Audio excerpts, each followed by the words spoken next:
fiancé announced at dinner, "I've decided we need a prenup. Everything stays separate." I smiled, perfect timing. Then I revealed I'd already withdrawn my name from the house deposit we'd just made. Her parents' faces when they realized their daughter just lost $50. I, 32 male, am sitting in my apartment, boxes of wedding stuff in the corner that'll never be used. Actually feeling relieved? The last 2 weeks have been insane, and I need to get this off my chest. Been with Isabel, 30, for 3 years, Yiz, engaged for 6 months. She works in fashion and marketing, makes about $65K. I'm a software engineer, pulling around $140K. Not bragging, just context for what comes next. We'd been house hunting for months, finally found the perfect place last month. Needed work but great bones, amazing neighborhood. Purchase price, $420K. We'd agreed to put down 20% to avoid PMI. That's 84Ks. Here's the split we agreed on. I'd cover 50K saved for years, she'd do 34K. Her parents were gifting her 30K, she had 4K saved. We'd own it proportionally, 60-40 based on our deposit contribution. Seemed fair. Signed the purchase agreement 2 weeks ago. Deposit was due in escrow within 10 days. I transferred my 50K immediately. Isabel said she was finalizing the transfer from her parents. Cool, no rush, we had time. Then came dinner at her parents' place last Sunday. Her mom, Lorraine, had made this whole fancy spread. Her dad, Harold, opened expensive wine. Should have known something was up. Halfway through dinner, Isabel clinked her glass. "So I've been thinking about our future and I've made a decision." Thought she was about to announce wedding venue details or something. Nope. I think we need a prenup. Everything stays separate. What's mine is mine. What's yours is yours. Clean and simple. I put down my fork. "Okay, let's talk about it." Harold jumped in. "Smart girl. No offense, Ryan, but protecting assets is just good business." No offense taken. I understand the concept. Isabel smiled. That smile she does when she thinks she's being clever. "I knew you'd understand. You're so logical. We'll keep our finances separate, file taxes separately, and if anything happens, God forbid, we each leave with what we brought." "Including the house?" I asked. "Well, no, the house would be joint. We're both on the deed, but I'm putting in 50K and you're putting in 34K. "Right, but once we're married, it's marital property. 50-50. The audacity. She wanted separation when it protected her, but joint ownership when it benefited her. "Interesting timing," I said. "When did you decide this?" "Oh, I've been thinking about it for weeks. Becca's divorce was so messy, you know. I want to avoid that drama." Weeks. She'd been planning this for weeks, while I was transferring 50K. "Actually," I said, pulling out my phone, "this is perfect timing." "What do you mean?" "Well, since you want everything separate, I went ahead and withdrew my name from the house purchase yesterday." Dead silence. Lorraine spoke first. "What do you mean, withdrew?" "Called the escrow company, explained I was no longer proceeding with the purchase. Since Isabel hadn't deposited her portion yet and we're not married, I was able to withdraw my funds. The 50K is back in my account." Isabel's face went white. You can't do that." "Did it yesterday. Here's the confirmation email." Harold's voice got tight. "But we already transferred the money to Isabel. Then she can proceed with the purchase solo. Her credit, her funds, her house, clean and simple, right? I can't get approved for 420K on my salary." Isabel's voice was rising. "Then find a cheaper house." "But we already signed." "We signed. Now it's just you. I formally withdrew. You have 72 hours to complete the deposit or you lose the house and the 5K earnest money." Lorraine stood up. "This is manipulation." "No, this is exactly what Isabel asked for. Separate finances. I'm respecting her wishes." Isabel was doing the math in her head. "I need your $50. The loan was approved based on both our incomes." "But you just said, what's mine is mine, what's yours is yours." "That's after we're married." "Oh, so you want my money now, but protection from my debts later?" Harold tried the authority voice. "Young man, you're going to fix this." "No, I'm not. Isabel wants financial independence. She's got it." Isabel started crying. "The seller will sue us. They'll sue you. My name's off everything. Your signature is still on the purchase agreement." The room exploded. Lorraine calling me selfish. Harold threatening legal action. In a rough, Isabel ugly crying about her dream house. I stood up. "Thanks for dinner." "Isabel, Let me know what you decide about the house. You have about 68 hours left. Left them there and drove home. Phone blew up immediately. 39 texts in an hour. Didn't read them. Here's the kicker. I found out later from a mutual friend that Isabel had been bragging to her girlfriends about her brilliant prenup plan. How she'd get me to pay for most of the house, but keep her family money protected. She'd literally called me a wallet with a ring. Well, this wallet just closed. Update 1. The desperation has reached comedy levels. First, the house situation imploded. Isabel couldn't get approved for a $420K loan on her $65K salary. She tried everything. Different banks, mortgage brokers, even hard money lenders. Best she could get approved for was 200 Qleys. She lost the house. And the $5 earnest money. Her parents were furious. Not at her, of course. At me. Harold actually showed up at my office building Monday morning. You cost us $35,000. The $30K gift, plus the $5K earnest money. I cost you nothing. I withdrew from a purchase before marriage, which is my right. You knew she couldn't afford it alone. Then maybe she should have thought about that before demanding separate finances. This isn't what she meant. It's exactly what she said. I have it in text, showed him her message. Everything separate, clean and simple. What's mine is mine, what's yours is yours. He actually tried to grab my phone. Security got involved. He was escorted out. Tuesday, Isabel sent her friend Jade to negotiate. We met at a coffee shop. She's willing to compromise, Jade said. How about a prenup but the house is joint? How is that a compromise? That's exactly what she originally wanted. No, she's giving up some things, like she'll share streaming accounts.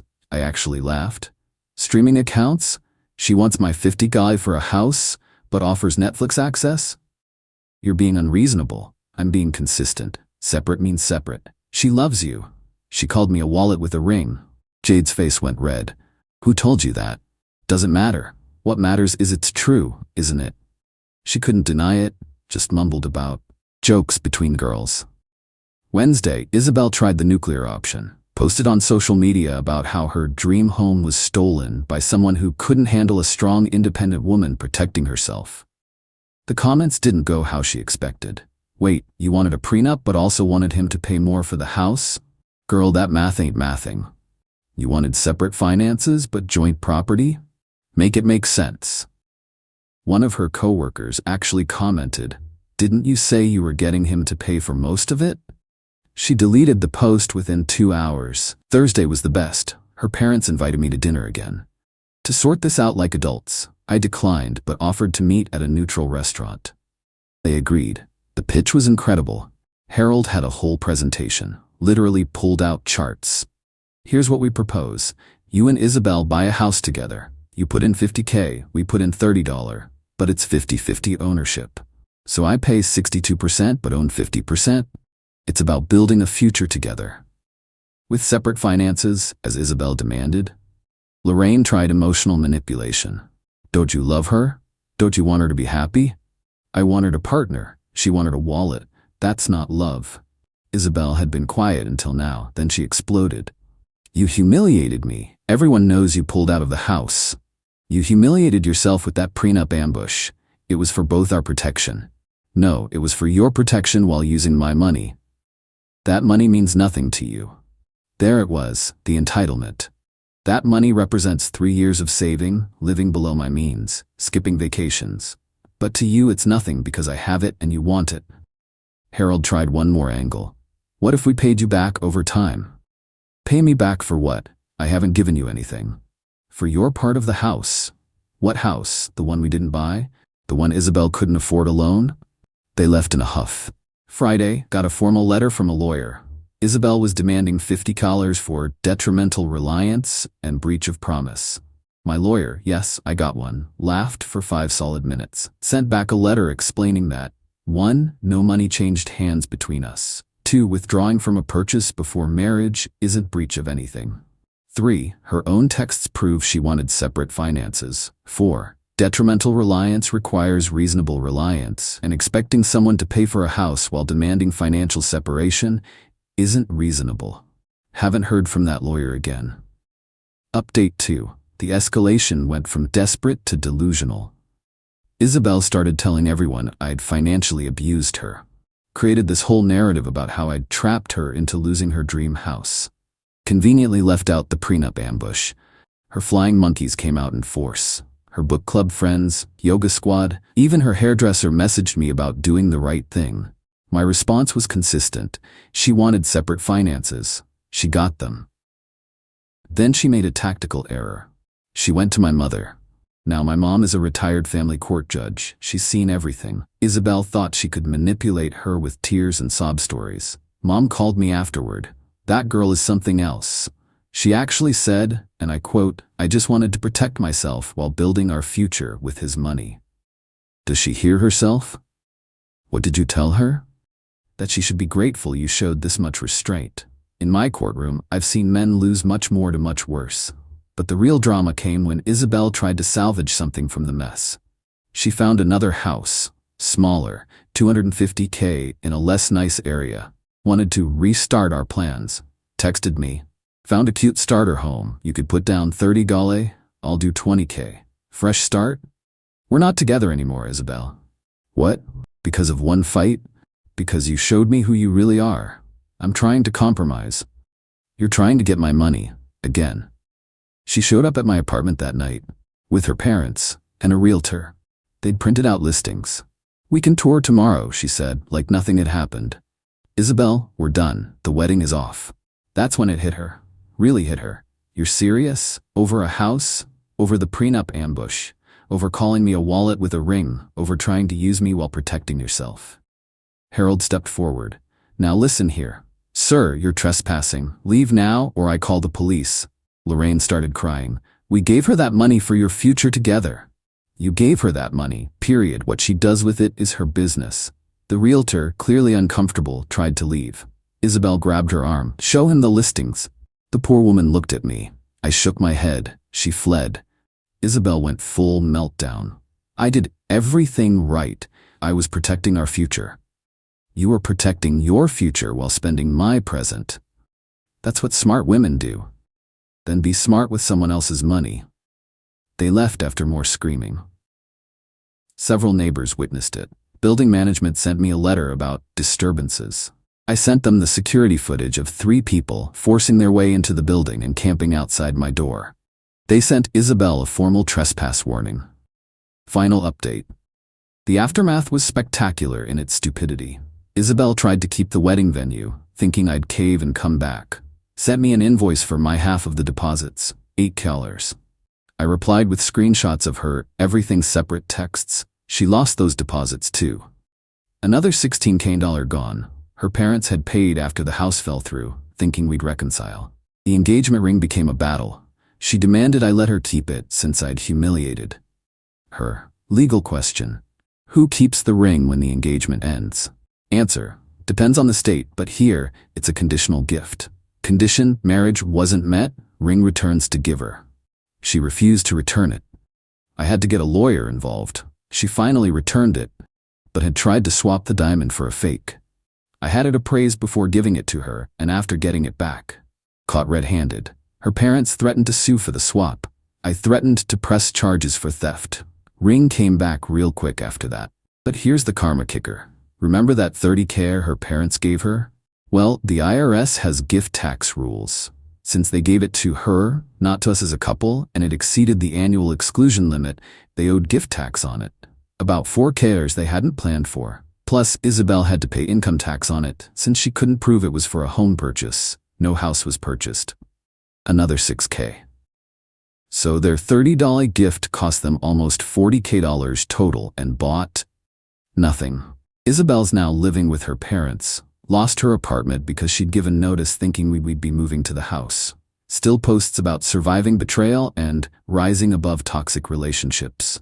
Last week, a mutual friend showed me her dating profile. It says, looking for a real man who isn't threatened by successful women. Must be financially stable and generous. The friend said she's been on dozens of dates. Moment she mentions wanting a prenup, but expecting the guy to pay for dates, dinners, trips, they leave. One guy apparently told her, you want a sponsor, not a spouse. She complained to her friends that men today can't handle independent women. Jade, the friend who tried to negotiate, actually reached out to apologize. Said she didn't know about the wallet with a ring, comment, and other things until after. Apparently, Isabel had been planning this for months. Get me to buy a house, then prenup after to protect her asset value increase. The house we were going to buy sold to another couple for 400 Qley. Under asking, we would have gotten a deal. But we was never real.